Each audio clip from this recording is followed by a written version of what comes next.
Good evening to one and all. Start करेंगे हम आज का अपना लेक्चर। आज की क्लास में हम जो सब्जेक्ट स्टार्ट करने वाले हैं वो है minor act, protection of woman from domestic violence act 2005।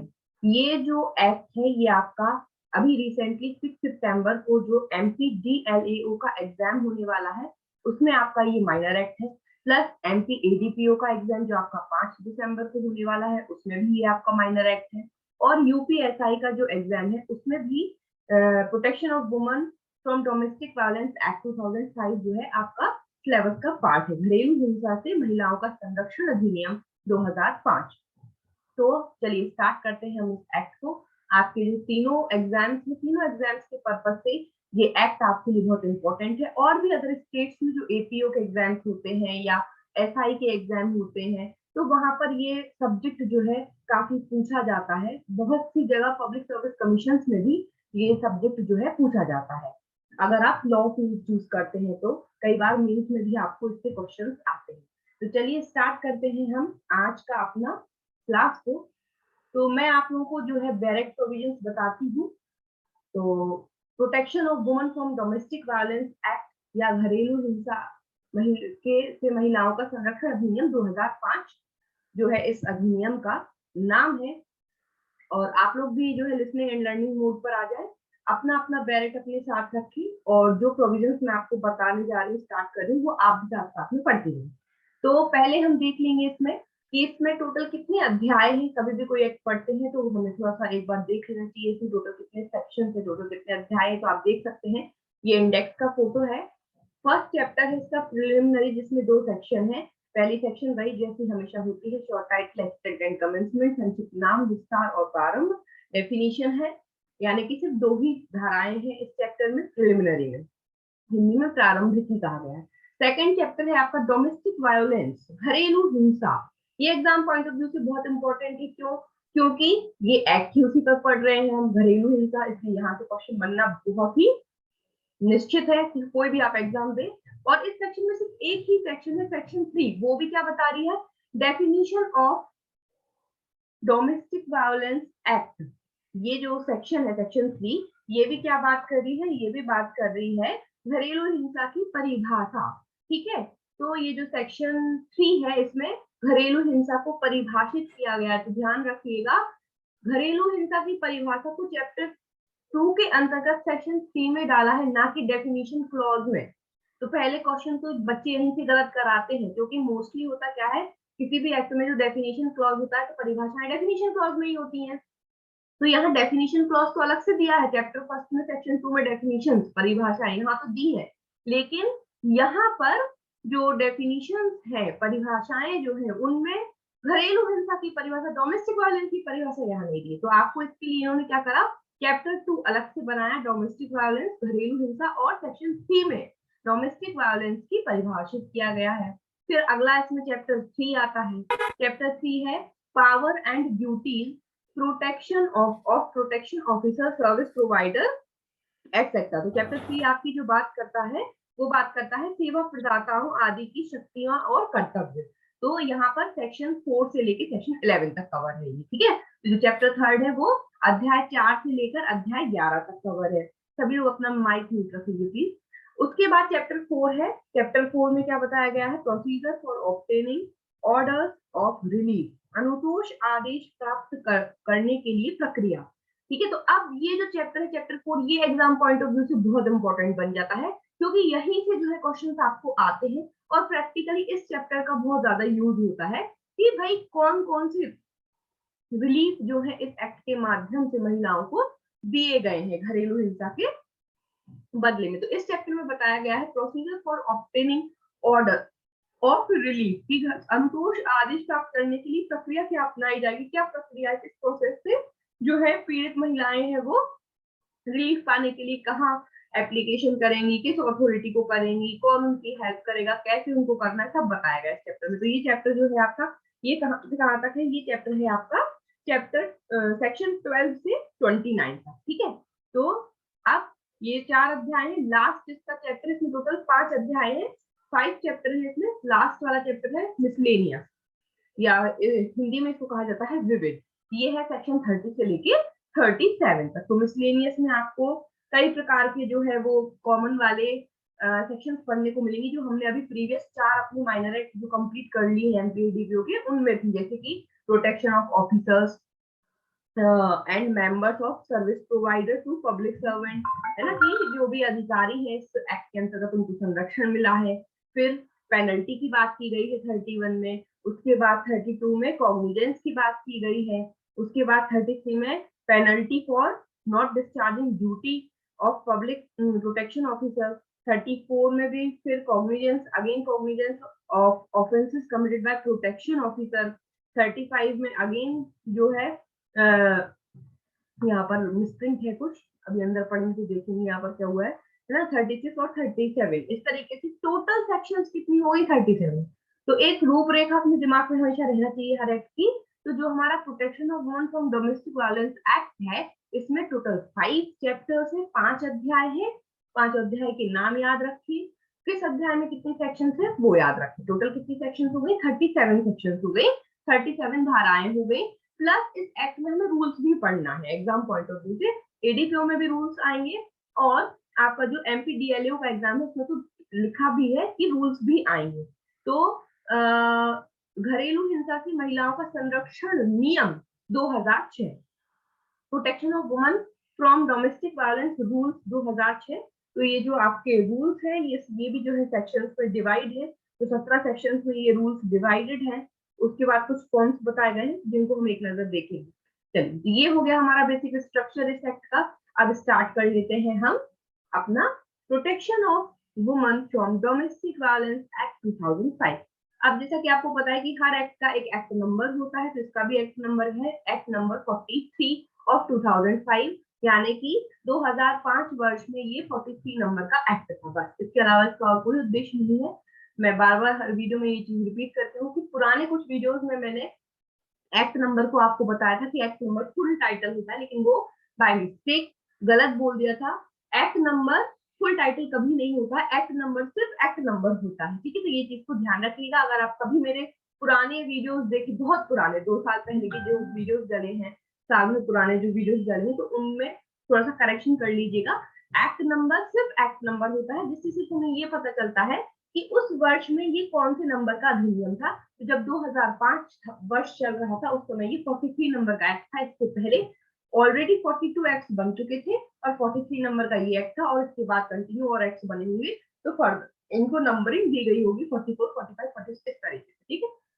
उसके बाद बात करते हैं सितंबर 13, 2005। ये जो ब्रैकेट में ये जो डेट लिखी है, इसको हम कहते हैं डेट ऑफ असेंट, अधिनियमन की तारीख, डेट ऑफ इनेक्टमेंट। इस तारीख को ये एक्ट इनेक्ट हुआ, यानी कि प्रेसिडेंट ने, राष्ट्रपति ने इस एक्ट पर अपने हस्ताक्षर करके इस बिल को मंजूरी दी थी, और ये जो बिल था ये एक अधिनियम बना, इसलिए इसको अधिनियमन की तारीख कहा जाता है। तो ध्यान रखिएगा, इस एक्ट की अधिनियमन की तारीख या डेट ऑफ इनेक्टमेंट क्या है।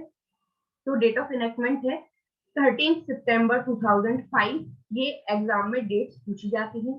आप एमपीएडीपीओ का एग्जाम दें या आप कोई भी एग्जाम दें, कभी कभी ये डेट पूछ लेते हैं। 2 डेट्स एग्जाम में हमेशा पूछी जाती है कि कोई भी एक्ट अधिनियमित कब हुआ, यानी इनेक्ट कब हुआ, या कोई भी अधिनियम लागू कब हुआ, प्रारंभ कब हुआ, या इंग्लिश में कहते हैं इन्फोर्समेंट कब हुआ उसका, या कमेंसमेंट कब हुआ, ठीक है। तो इन्फोर्समेंट और कमेंसमेंट की डेट कब से ये जनता के लिए लागू हुआ। तो ये जो डेट है 13 सितंबर 2005, ये तो इनेक्टमेंट डेट है, यानी प्रेसिडेंट ने इस डेट पर हस्ताक्षरित करे, और उस डेट पर ये बिल हमारे सामने क्या बन करके आ गया, एक एक्ट बन करके आ गया। अब इसका उद्देश्य देख लेते हैं। डेट अभी हम इन्फोर्समेंट की डेट हम अभी बाद में देखेंगे, सेक्शन फर्स्ट पढ़ेंगे, वहां पर दी हुई होती है हमेशा। तो देखिए इसका उद्देश्य क्या है। तो ये जो पैराग्राफ दिया है, ये इसका उद्देश्य भी कह सकते हैं हम इसको, यही लॉन्ग टाइटल भी होता है कभी कभी एक्ट का, ठीक है। देखिए, an act to provide for more effective protection of the rights of woman guaranteed under the constitution who are victims of violence of any kind occurring within the family and for matters connected therewith or incidental thereto। संविधान के अधीन प्रत्याभूत ऐसी महिलाओं के अधिकारों के प्रभावी संरक्षण जो परिवार के भीतर होने वाली किसी भी प्रकार की हिंसा की शिकार है और उससे संसक्त या अनुषंगिक विषयों का उपबंध करने के लिए अधिनियम। ठीक है, तो इस अधिनियम का उद्देश्य सिंपली क्या है, कुल मिलाकर के जो वुमेन्स हैं उनको प्रोटेक्शन देना है ना, उनके खिलाफ किसी प्रकार का वायलेंस ना हो फैमिली के मेंबर्स द्वारा, उनसे उनको प्रोटेक्शन देना इस एक्ट का जो है उद्देश्य है। उसके बाद नेक्स्ट पॉइंट में लिखा हुआ है B it enacted by parliament in the 56th year of the Republic of India. Bharat गणराज्य के 56वें वर्ष में, इसको आप अंडरलाइन कर लेंगे हिंदी में, 56वें वर्ष में संसद द्वारा निम्नलिखित अधिनियमित हो। तो कभी कभी ये भी पूछ लेते हैं, यहाँ से भी क्वेश्चन बन जाता है कि कोई भी पर्टिकुलर एक्ट जो भी आप पढ़ेंगे तो उसमें आपको ये ईयर भी होता है, तो पूछ लेंगे घरेलू हिंसा से महिलाओं का संरक्षण अधिनियम 2005 जो है वो भारत गणराज्य के कौन से वर्ष में संसद द्वारा पारित किया गया था। ऑप्शन देंगे आपको, तो आपको क्या टिक करना है, 56वें वर्ष में, 56th year of the Republic of India जो जब चल रहा था, तो ये एक्ट पार्लियामेंट द्वारा इनेक्ट किया गया। ठीक है, अब आगे बढ़ेंगे सेक्शन 1। अब हमारा चैप्टर फर्स्ट से स्टार्ट होगा डायरेक्ट में। चैप्टर फर्स्ट प्रिलिमिनरी, जिसमें हमने अभी शुरू में ही देख लिया कि चैप्टर फर्स्ट जो प्रिलिमिनरी है या जो प्रारंभिकी है वो 2 सेक्शंस में बटा हुआ है, इसमें सिर्फ 2 सेक्शन है। तो ये पहली सेक्शन है, short title, extent and commencement, संक्षिप्त नाम, विस्तार और प्रारंभ। तो संक्षिप्त नाम आपको पता है सभी लोगों को कि जो एक्ट का नाम होता है वही इसका शॉर्ट टाइटल संक्षिप्त नाम होता है। तो इसका नाम भी क्या है, the protection of women from domestic violence act 2005। घरेलू हिंसा से महिलाओं का संरक्षण अधिनियम 2005 ही इसका क्या है, संक्षिप्त नाम है। उसके बाद विस्तार की बात करें तो it extends to the whole of India, इसका विस्तार संपूर्ण भारत में। ये मेरा बहुत पुराना एक्ट है, इसलिए पहले जो है ये जम्मू कश्मीर के सिवाय था, लेकिन अभी 2019 में जो अमेंडमेंट हुआ है, जब जम्मू और कश्मीर को इंडिया का एक पार्ट बना लिया गया है, यूनियन टेरिटरीज अब वो बन गई है, तो 2019 का जो Jammu and Kashmir reorganisation amendment act जो आया है, तो जम्मू कश्मीर का रीऑर्गेनाइजेशन अमेंडमेंट एक्ट के माध्यम से बहुत सारे एक्ट्स अब जो है जम्मू कश्मीर पे भी लागू हो चुके हैं। तो अब ये एक्ट पूरे भारतवर्ष पे इंक्लूडिंग जम्मू कश्मीर को मिलाकर के पूरे भारतवर्ष पे अब ये एक्ट लागू है। तो यहाँ से आपका एक क्वेश्चन ये बन सकता है कि पहले जो है ये अधिनियम घरेलू हिंसा से महिलाओं का संरक्षण अधिनियम जो है पहले जम्मू कश्मीर सिवाय को छोड़कर के संपूर्ण भारत पर था, लेकिन अब ये जम्मू कश्मीर पर भी लागू है। कौन से अमेंडमेंट से हुआ, तो अब अमेंडमेंट का नाम यहाँ हमेशा याद रखें, Jammu and Kashmir reorganisation act 2019, Hindi में बोलते हैं जम्मू कश्मीर पुनर्गठन अधिनियम 2019 के द्वारा अब ये संपूर्ण भारत पर लागू है। इसी तरीके से बहुत सारे और भी एक्ट है जो पहले जम्मू कश्मीर पे लागू नहीं थे, लेकिन अब जम्मू कश्मीर पे लागू है। तो यदि आपको वो सारे एक्ट्स की लिस्ट जाननी है कि वो कौन कौन से एक्ट है, तो उस पर मैं ऑलरेडी पहले वीडियो बना चुकी हूँ, उसकी लिंक मैं डिस्क्रिप्शन बॉक्स में आपको दे दूंगी, तो वहां से आप सारे एक्ट्स की जो इंपॉर्टेंट एक्ट जो हमेशा एग्जाम्स में हमारा सब्जेक्ट सिलेबस होता है, वहां से आप देख सकते हैं कि अब कौन कौन से एक्ट जो है अब जम्मू कश्मीर पर लागू है। आगे बढ़ते हैं। अब इसमें नेक्स्ट सबसेक्शन 3 में बताया गया है कि ये एक्ट कब से लागू हुआ है ना, हमेशा सेक्शन 1 में ही ये डेट दी रहती है। It shall come into force on such date as the central government may by notification in the official gazette point. तो ब्रैकेट में इन्होंने देखिए यहीं पर दे दिया है 26 अक्टूबर 2006। यह ऐसी तारीख को प्रवृत्त होगा जो केंद्रीय सरकार शासकीय राजपत्र में अधिसूचना द्वारा नियत करे। तो केंद्रीय सरकार ने राष्ट्रीय राजपत्र में अधिसूचना द्वारा कौन सी डेट नियुक्त करी, 26 अक्टूबर 2006। ये देखिए ब्रैकेट में यहीं पर इन्होंने लिख के दे दिया है। कभी कभी ब्रैकेट में आपको फुटनोट में, जो नीचे ब्रैकेट में छोटे छोटे अक्षरों में फुटनोट दिया रहता है, वहां पर ये डेट आपको हमेशा मिल जाती है। ठीक है, ध्यान रखना है ये एक्ट कब लागू हुआ, 26 अक्टूबर 2006। 2005 का ये अधिनियम है, लेकिन ये लागू हुआ 2006 में। 26 अक्टूबर 2006 को ये एक्ट लागू हुआ। ठीक है, ये डेट याद रखना है, ये पूछते हैं एग्जाम में कभी कभी, किसी एक्ट की तो पूछ लेते हैं, एक किसी एक्ट की पूछ लेंगे, है ना, तो हमें सबकी पढ़ना होती है। 26 अक्टूबर 2006। इसके लिए आप क्या कर सकते हैं, लर्न करने के लिए जितने भी हमारे 17 एक्ट हैं, एमपीडीएलओ एग्जाम में 17 है, एमपीडीपीओ में 28 एक्ट है, तो सभी का एक चार्ट बना लीजिए, सबके नाम लिख लीजिए एक लाइन से, और सबकी इन्फोर्समेंट डेट और एनेक्टमेंट डेट, एक साइड इन्फोर्समेंट डेट, एक साइड एनेक्टमेंट डेट लिख लीजिए, और उसको डेली बेसिस पे देखिए। तो याद हो जाएगा आपको। अब आगे बढ़ते हैं सेक्शन 2 पर। सेक्शन 2 जो बात करती है डेफिनेशन क्लॉज की, तो एक बार देख लेते हैं टोटल कितनी डेफिनेशन है इसमें। तो देखिए क्लॉज ए से स्टार्ट है डेफिनेशन क्लॉज।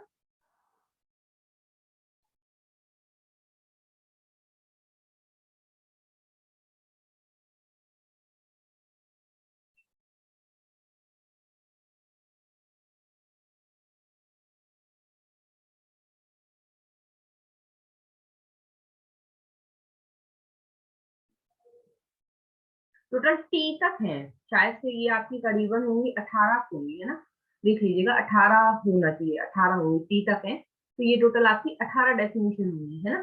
चलिए स्टार्ट करते हैं। तो अभी डेफिनेशन क्लॉज में कोई अमेंडमेंट नहीं हुआ है, मैंने तो चेक कर लिया है। अगर आप लोगों के पास न्यू डायरेक्ट है तो आप लोग भी एक बार चेक कर ले कि कोई अमेंडमेंट हुआ तो नहीं है, और कोई नई डेफिनेशन तो नहीं जुड़ी है, या कोई पुरानी हट तो नहीं गई है। एक बार आप भी चेक कर ले, मैंने अपनी साइड से चेक कर लिया है, तो मेरे अकॉर्डिंग अभी डेफिनेशन क्लॉज में कोई चेंज नहीं हुआ है। तो सबसे पहले इसमें डेफिनेशन क्लॉज में आपको सबसे पहले जो डिफाइन किया गया है वर्ड, वो है व्यथित व्यक्ति, एग्रीव्ड पर्सन। इस एक्ट के पर्पज से व्यथित व्यक्ति या एग्रीव्ड पर्सन कौन होगा? तो aggrieved person means any woman who is or has been in a domestic relationship with the respondent and who alleges to have been subjected to any act of domestic violence by the respondent। यहाँ पर व्यथित व्यक्ति या परेशान व्यक्ति, जिसको हम अपनी लैंग्वेज में बोल सकते हैं, तो यहाँ पर व्यथित व्यक्ति से ऐसी कोई भी महिला अभिप्रेत है जो प्रत्यर्थी के साथ घरेलू नातेदारी में है या रही है, और जो प्रत्यर्थी द्वारा घरेलू हिंसा के किसी भी कार्य के अधीन रही होने का अभिकथन करती है। तो व्यथित व्यक्ति या एग्रीव्ड पर्सन जिसकी बात की जा रही है, तो यहाँ पर एग्रीव्ड पर्सन कौन है?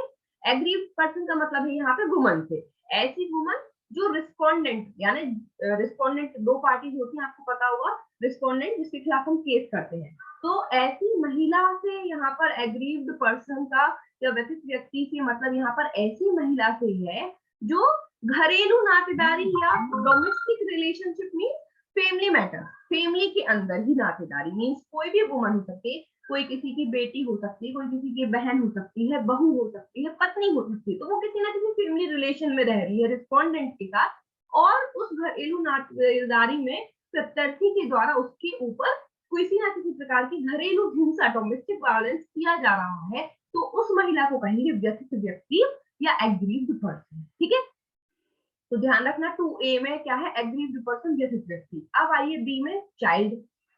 तो 2B में डिफाइंड है चाइल्ड, बालक। अब देखिए चाइल्ड की डेफिनेशन हमें बहुत सारे एक्ट में पढ़ने को मिलेगी।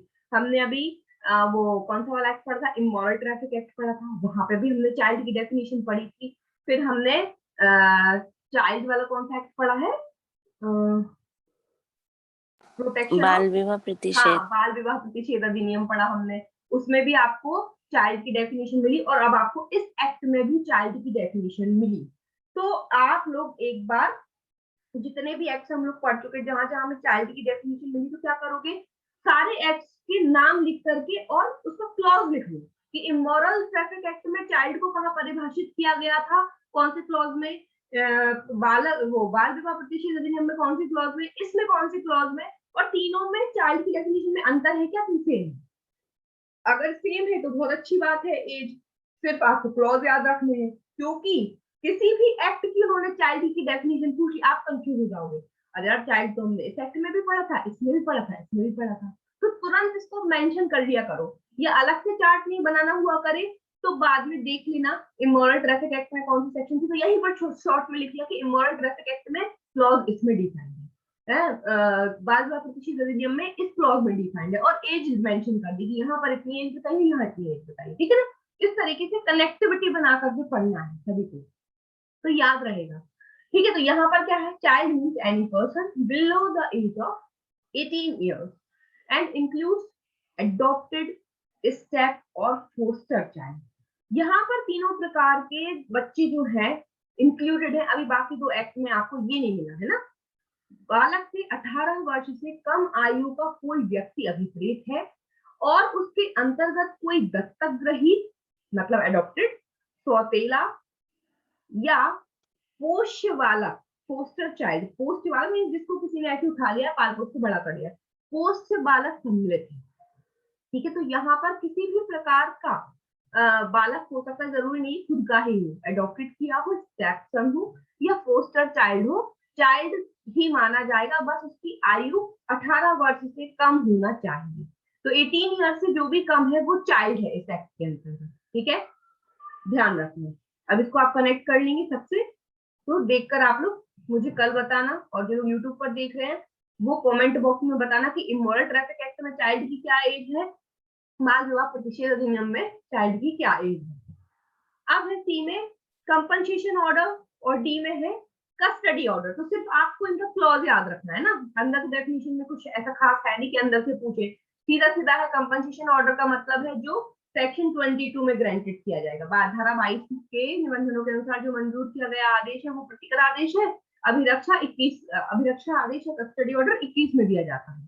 तो क्लॉज बस याद रखना कि कंपनसेशन ऑर्डर डेफिनेशन क्लॉज में कहा बता रहे हैं, सी में, और कस्टडी ऑर्डर बता रहे हैं डी में। ठीक है, 22 में कंपनसेशन ऑर्डर, कस्टडी ऑर्डर 21 में हो गया आपका। फिर उसके बाद ये इंपॉर्टेंट है, अब ई, ए, बी और ई, ये तीन डेफिनेशन इस पेज पे अभी अपने लिए इंपॉर्टेंट है। डोमेस्टिक इंसिडेंट रिपोर्ट, ठीक है, क्या है, घरेलू घटना रिपोर्ट। ये एग्जाम पॉइंट ऑफ व्यू से ये इंपॉर्टेंट बन गई है आपकी डेफिनेशन। डोमेस्टिक इंसिडेंट रिपोर्ट का क्या मतलब है? Domestic incident report means a report made in the prescribed form on receipt of a complaint of domestic violence from an aggrieved person। घरेलू घटना रिपोर्ट से व्यथित व्यक्ति से घरेलू हिंसा के किसी परिवार की प्राप्ति पर विहित प्रारूप में की गई रिपोर्ट अभिप्रेत है। अभी जो हमने एग्रीव्ड पर्सन पढ़ा, एग्रीव्ड पर्सन कहाँ पढ़ा? 2A में पढ़ा। व्यथित व्यक्ति मतलब कोई भी महिला जिसके साथ घरेलू हिंसा हो रही है। तो ऐसी एग्रीव्ड पर्सन, ऐसी महिला से जब कोई भी कंप्लेंट प्राप्त होगा, कोई भी परिवाद प्राप्त होगा, तो उस कंप्लेंट उस परिवार की प्राप्ति पर जो रिपोर्ट लिखी जाएगी तो उसको बोला जाएगा डोमेस्टिक इंसिडेंट रिपोर्ट। FIR की जगह ये क्या हो गया? DIR। तो इसको हमेशा DIR बोला जाता है। ठीक है, तो ये क्या हो गई? Domestic incident report. ठीक है, तो ये 2E में है। तो आपसे सीधा सीधा क्लॉज भी पूछ सकते हैं कि डोमेस्टिक इंसिडेंट रिपोर्ट के DIR घरेलू घटना रिपोर्ट को कहां परिभाषित किया गया है? तो 2E में, 2 में, याद रखिएगा आपको। ठीक है, अब आगे देखेंगे हम नेक्स्ट क्लॉज को, F। अब बात आ रही है डोमेस्टिक रिलेशनशिप क्या होता है, घरेलू नातेदारी। हमने ए में पढ़ा, हमने जो क्लॉज ए पढ़ा, सभी लोग माइक म्यूट रखेंगे सर अपना। अशोक कुमार जी माइक म्यूट कीजिए प्लीज। அப்ப நம்ம சைடுல ஏதாவது கராப்ட்ல வந்து வாங்கி சொல்ல சொல்லிக்கலாம்। डोमेस्टिक रिलेशनशिप या घरेलू नातेदारी।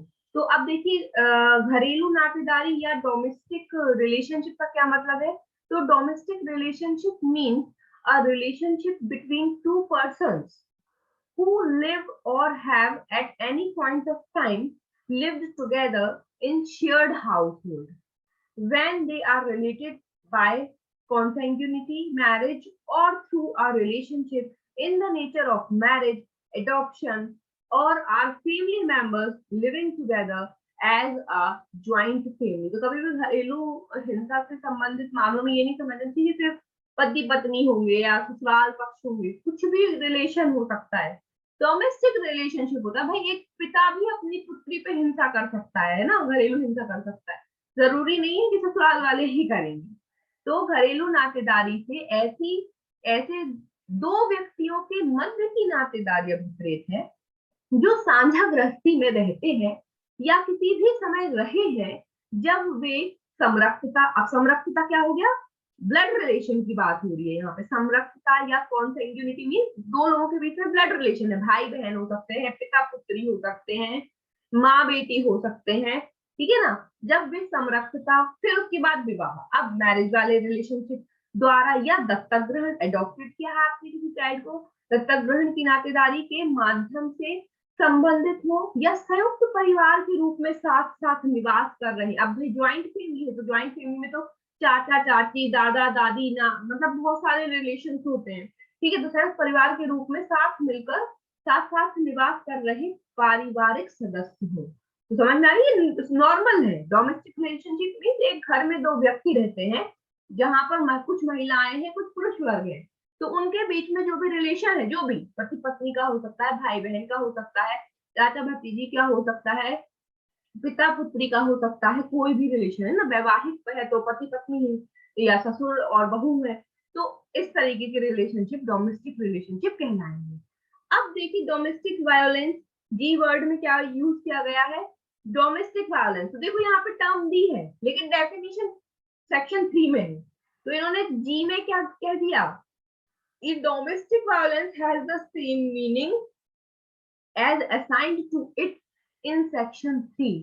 घरेलू हिंसा का वही अर्थ है जो उसे धारा 3 में समनुदिष्ट किया गया है। तो अगर आपके एग्जाम में ऑप्शन आएगा कि घरेलू हिंसा को परिभाषित कहाँ किया गया है, तो क्या टिक करके आओगे, सेक्शन 3 टिक करके आओगे या क्लॉज जी टिक करके आओगे, 2G?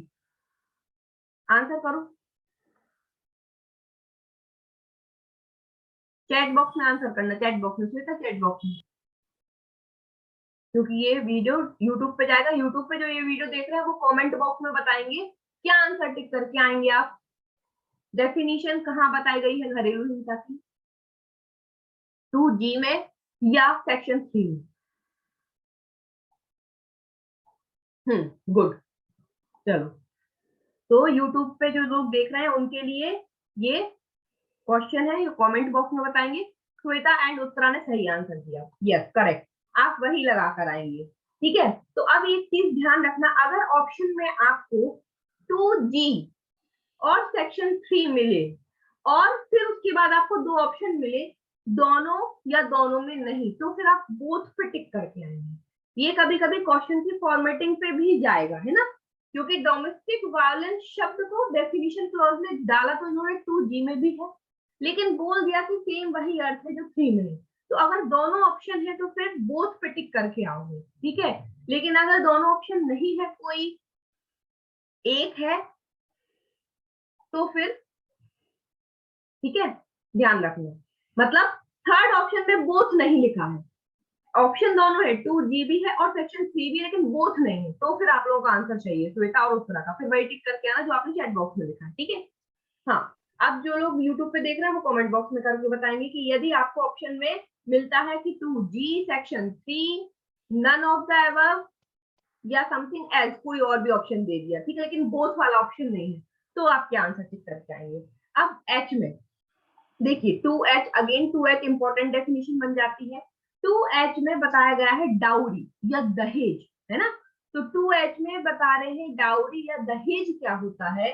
तो सबसे पहली बात तो ये क्लॉज इंपॉर्टेंट है, बस याद रखना कि इस एक्ट के अंतर्गत दहेज शब्द को कहाँ बताया गया है, 2H में, बाकी मीनिंग इसमें भी नहीं बताया, इसमें क्या कह दिया, दहेज शब्द का वही अर्थ होगा। तो दहेज प्रतिषेध अधिनियम 1961 की धारा 2 में समनुदिष्ट। तो जब डाउरी प्रोहिबिशन एक्ट पढ़ेंगे तो वहां सेक्शन 2 में आपको डाउरी की डेफिनेशन मिलेगी, तो जो डेफिनेशन वहां है डाउरी प्रोहिबिशन एक्ट 1961 में, वही सेम अर्थ यहाँ पर भी है, ठीक। अब है एच की बात, आई में बताया गया है मजिस्ट्रेट। मजिस्ट्रेट इस एक्ट के पर्पज से मजिस्ट्रेट कौन होगा, तो इस एक्ट के पर्पज से मजिस्ट्रेट है जेएमएफसी और MM, mean metropolitan magistrate MM और judicial magistrate of first class.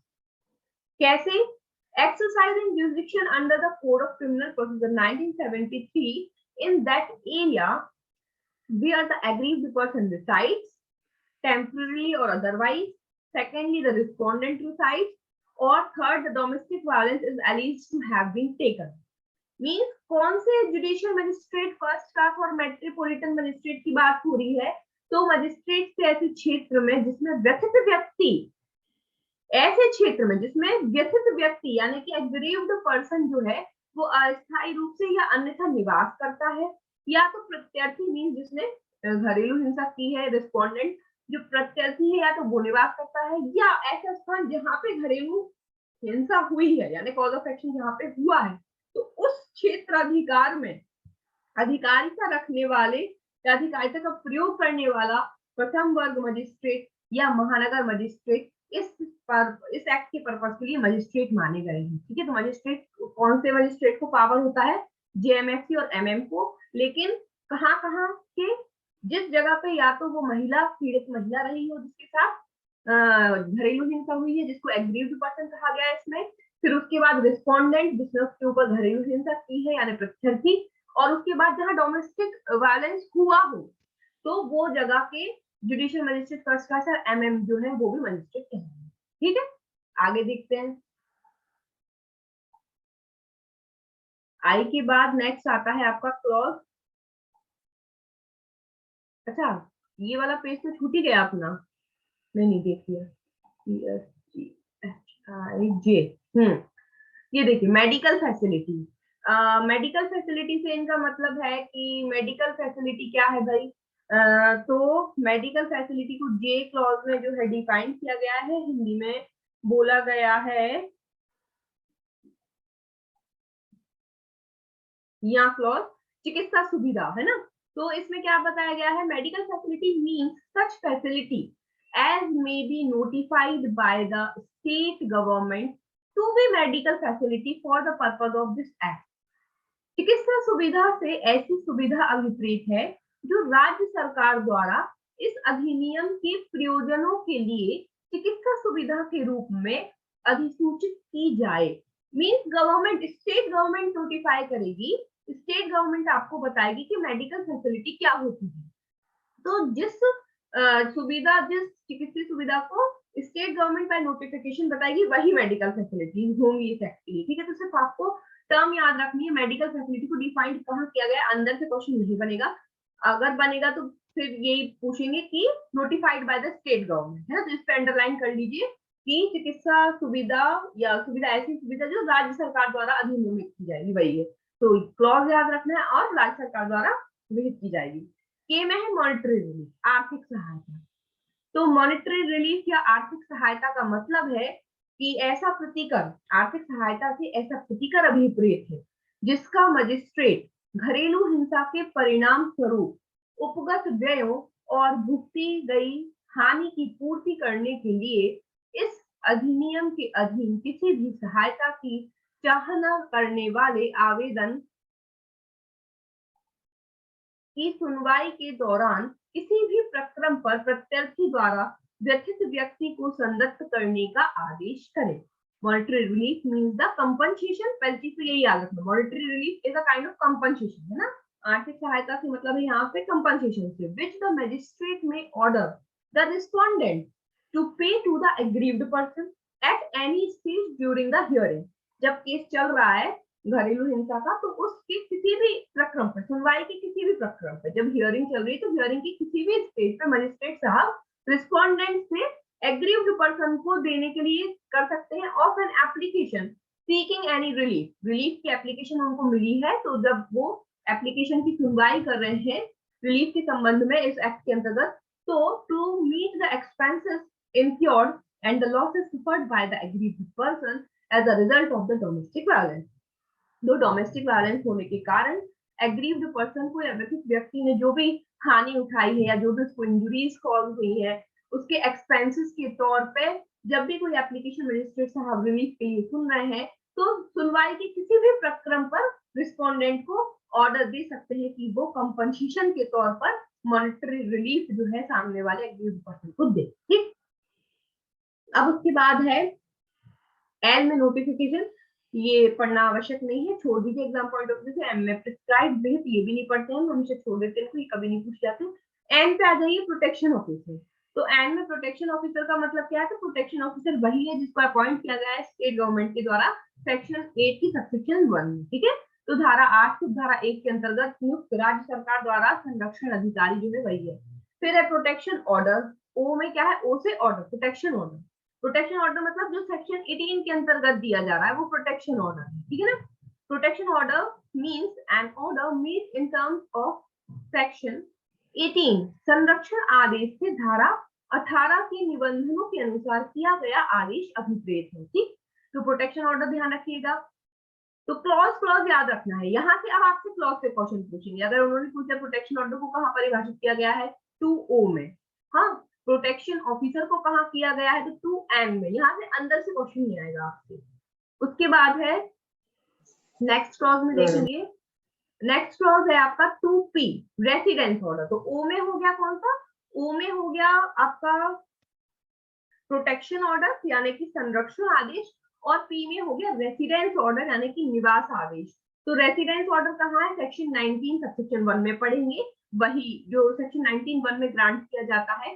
धारा 19 की धारा 1 में जो मंजूरी दी जाएगी इस आदेश को, उसको कहा जाएगा निवास आदेश। ठीक है, अब नेक्स्ट रिस्पोंडेंट, यहाँ से आपसे क्वेश्चन बन सकता है, ये इंपॉर्टेंट है, रिस्पोंडेंट या प्रत्यार्थी।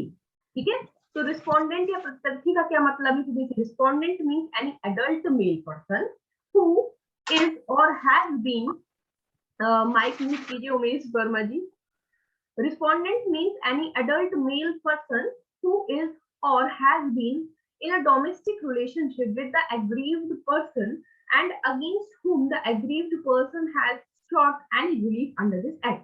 प्रत्यार्थी से कोई भी ऐसा वयस्क पुरुष अभिव्यक्त है, तो रिस्पोंडेंट की बात हो रही है। अभी सबसे पहले हमने डेफिनेशन क्लॉज में क्या पढ़ा, एग्रीव्ड पर्सन, व्यथित व्यक्ति, परेशान व्यक्ति। तो परेशान व्यक्ति है टेक्स्ट में महिला, क्योंकि घरेलू हिंसा महिलाओं के संबंध में हुई है। तो एग्रीव्ड हो गया कौन, महिला हो गई, कहाँ पढ़ा, 2A में पढ़ा। अब रिस्पोंडेंट प्रत्यार्थी, तो प्रत्यार्थी यहाँ पे वयस्क पुरुष ही है, तो इस एक्ट के पर्पज से प्रत्यार्थी हमेशा वयस्क पुरुष ही होगा, एडल्ट मेल पर्सन।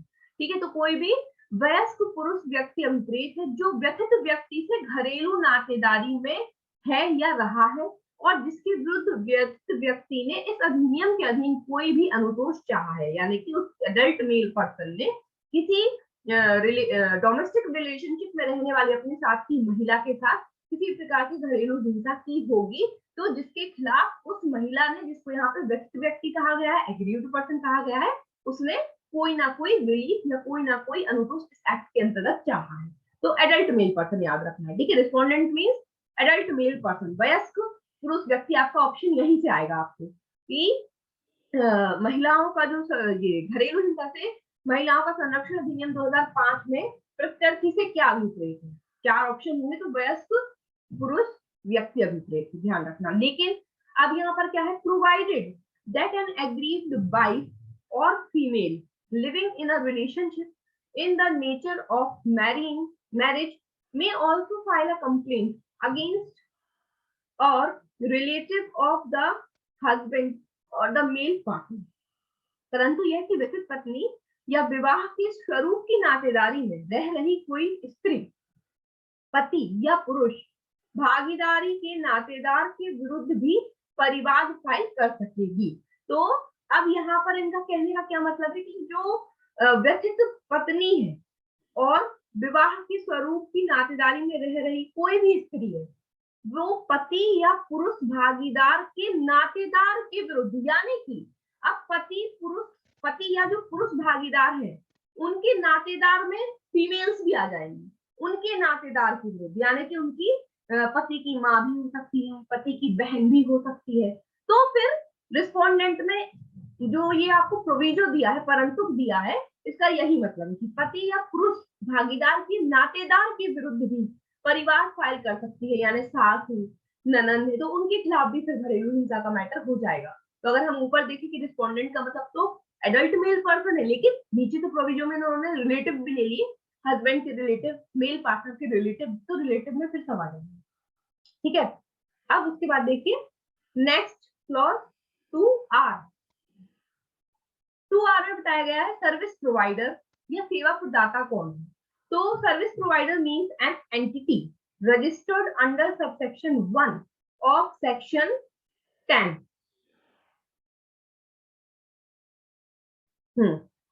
सेवा प्रदाता से धारा 10 की उपधारा 1 के उपबंधों के अधीन रजिस्ट्रीकृत इकाई अभिप्रेत। जब हम सेक्शन 10 पढ़ेंगे ना, तब हमें क्लियर होगा कि ये एक्चुअली में क्या है। तो अभी आपसे क्या याद रखिए कि सर्विस प्रोवाइडर को इस एक्ट के अंतर्गत किस क्लॉज में डिफाइंड किया गया है, 2R में। यहाँ से क्वेश्चन बनता है कि सेवा प्रदाता को कहाँ डिफाइंड किया गया है, 2 में, हिंदी में दा है, इंग्लिश में आर, क्लॉज याद रखना है। और मिलेगा कहाँ हमें ये, सेक्शन 10 की सबसेक्शन 1 में। तो जब हम वहां पढ़ेंगे डिटेल में तब देखेंगे। नेक्स्ट डेफिनेशन देखिए, नेक्स्ट डेफिनेशन है शेयर्ड हाउसहोल्ड, या इसको हिंदी में कहा गया है साझा गृहस्थी। तो शेयर्ड हाउसहोल्ड या साझा गृहस्थी, जो यहाँ से आपको जो क्वेश्चन आता है वो सीधा सीधा आपके क्लॉज से ही आएगा, है ना, अंदर से नहीं आएगा कभी क्वेश्चन, बस आपसे सीधा पूछेंगे कि इस एक्ट के तहत साझा गृहस्थी या शेयर्ड हाउसहोल्ड को कहाँ डिफाइन किया गया, तो 2F, हिंदी में 2 धा में पढ़ लेते हैं। लेकिन एक बार हम, shared household means a household where the person aggrieved lives or at any stage has lived in a domestic relationship either singly or along with the respondent, and includes such a household whether owned or tenanted either jointly by the aggrieved person and the respondent or owned or tenanted by either of them, in respect of which either the aggrieved person or the respondent or both jointly or singly have any right, title, interest or equity, and includes such a household which may belong to the joint family of which the respondent is a member, irrespective of whether the respondent or the aggrieved person has any right, title or interest in this shared household. Hindi में पढ़ते हैं एक बार, फिर मैं आपको थोड़ा सा explain कर देती हूँ।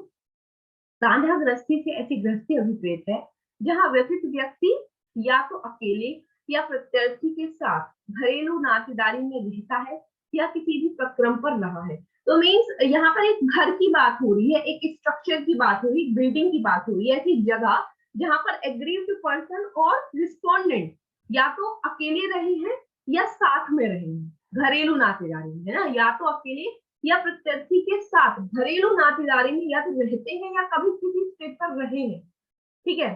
फिर उसके बाद और उसके अंतर्गत ऐसी कोई गृहस्थी सम्मिलित है जो चाहे व्यथित व्यक्ति और प्रत्यर्थी के संयुक्त रूप से स्वामित्वाधीन है या किराए पर ली गई है। अब कोई ओन्ड प्रॉपर्टी, खुद की खरीदी हुई प्रॉपर्टी या किराए पर ली गई प्रॉपर्टी हो जहां पर व्यथित व्यक्ति और प्रत्यर्थी ज्वाइंट रूप से रहे हुए या उनमें से किसी के स्वामित्वाधीन है, या फिर अलग अलग रहे हुए, किराए से साथ में नहीं रहे, उनमें से किसी के स्वामित्वाधीन है, मीन या तो हस्बैंड के नाम है या तो वाइफ के नाम है, या मीन्स कोई भी रिलेशनशिप है तो मीन्स किसी पर्टिकुलर एक पर्सन के नाम है या किराए पर ली गई है, या तीसरी चीज है इसमें, या उनमें से किसी के स्वामित्वाधीन है या किराए पर ली गई है जिसके संबंध में या तो व्यथित व्यक्ति या प्रत्यर्थी को या दोनों को संयुक्त रूप से या अकेले कोई भी अधिकार, हक, हित या न्यायोचित दावा है। मीन्स जिस जगह या तो वो उनकी ओन में खरीदी हुई है या किराए पर ली गई है और दोनों को या अकेले उनमें से किसी एक को कोई ना कोई उस संपत्ति के मतलब जो गृहस्थी है उसके लिए कोई अधिकार प्राप्त है, हक है, हित है या न्यायोचित दावा करने का अधिकार है। और इसके अंतर्गत ऐसी गृहस्थी इस बात को विचार में लाए बिना है कि प्रत्यर्थी या व्यथित व्यक्ति का साझा गृहस्थी में कोई भी अधिकार, हक या हित है जो उस संयुक्त परिवार की हो जिसका प्रत्यर्थी सदस्य है, ठीक है। तो फिर क्या है कि अब अगर ज्वाइंट प्रॉपर्टी की बात कर रहे हैं, संयुक्त परिवार, ज्वाइंट फैमिली की प्रॉपर्टी की बात कर रहे हैं, तो इस बात को विचार में लाए बिना कि जो रिस्पोंडेंट या एग्रीव्ड पर्सन है क्या उसका उस साझा गृहस्थी में कोई अधिकार, हक या हित है, इससे कोई फर्क नहीं पड़ता। लेकिन ज्वाइंट फैमिली की है जो जिसका प्रत्यर्थी सदस्य मीन्स रिस्पोंडेंट पक्ष, जिसको हम यहाँ पर क्या मान रहे हैं, अपराधी मान रहे हैं, रिस्पोंडेंट जो है वो ज्वाइंट फैमिली का मेंबर है और ज्वाइंट फैमिली के मेंबर होने के नाते जो जिस जगह वो लोग रहते हैं वो साझा गृहस्थी कहलाएगी, भले ही उस पे उनका कोई हक, अधिकार, हित हो या ना, ठीक है। तो अंदर से इस सेक्शन में से कोई भी क्वेश्चन बनने वाला नहीं है, तो परेशान होने की जरूरत नहीं है अगर अच्छे समझ में नहीं आई है तो, ठीक है। बस इतना समझ लीजिए कि साझा गृहस्थी का मतलब यहाँ पर है कि वो जगह जहाँ पर दो लोग रहे हैं, चाहे ज्वाइंटली रहे हो, मिलकर रहे हो या अकेले अकेले रहे हो, या कोई उनकी खुद की खरीदी प्रॉपर्टी है या किराए पर ली गई प्रॉपर्टी है जिस प्रॉपर्टी को लेकर के कोई वो अधिकार रखते हैं, या कोई ज्वाइंट फैमिली है उसका रिस्पोंडेंट मेंबर है, तो उसके रिस्पेक्ट में जो बिलोंग जो भी हाउस है या जो भी जगह है उस पर क्या है कोई अधिकार हो या ना हो, उसको लेकर के भी वो साझा गृहस्थी मानी जाएगी, शेयर्ड हाउस में। तो आपको क्लॉज याद रखना है ऐसे, ठीक है। उसके बाद क्लॉज सी बात कर रही है शेल्टर होम की, आश्रय गृह की। तो ये याद रखना है अब आपको कि शेल्टर होम या आश्रय गृह को कहाँ पर डिफाइन किया गया है, 2T में, 2 noun. Shelter home means any shelter home as may be notified by the state government to be a shelter home for the purpose of this act. आश्रय गृह से ऐसा कोई आश्रय गृह अभिप्रेत है जिसे राज्य सरकार द्वारा इस अधिनियम के प्रयोजन के लिए आश्रय गृह होना अधिसूचित किया गया है। तो शेल्टर होम का क्या मतलब है, जिसको स्टेट गवर्नमेंट ने एज शेल्टर होम नोटिफाइड किया है, वही शेल्टर होम, ठीक है ना। तो ऐसा कुछ ज्यादा खास नहीं है इसमें समझने के लिए। तो ये डेफिनेशन क्लॉज की आपकी आखिरी डेफिनेशन थी 2T, ठीक है। तो आज के लिए इतना ही। हमने चैप्टर फर्स्ट इसका जो है प्रिलिमिनरी या प्रारंभिक, जिसमें 2 सेक्शन थे, सेक्शन फर्स्ट एंड सेक्शन 2, जिसको हमने कंप्लीट कर लिया है। नेक्स्ट क्लास में हम चैप्टर सेकंड देखेंगे, जिसमें section 3 definition of domestic violence को विस्तार पूर्वक समझाया गया है, घरेलू हिंसा जो है उसको समझाया गया है, ठीक है। अब यदि आपको कोई डाउट है तो आप पूछ सकते हैं। नेक्स्ट क्लास में हम आगे कंटिन्यू करेंगे।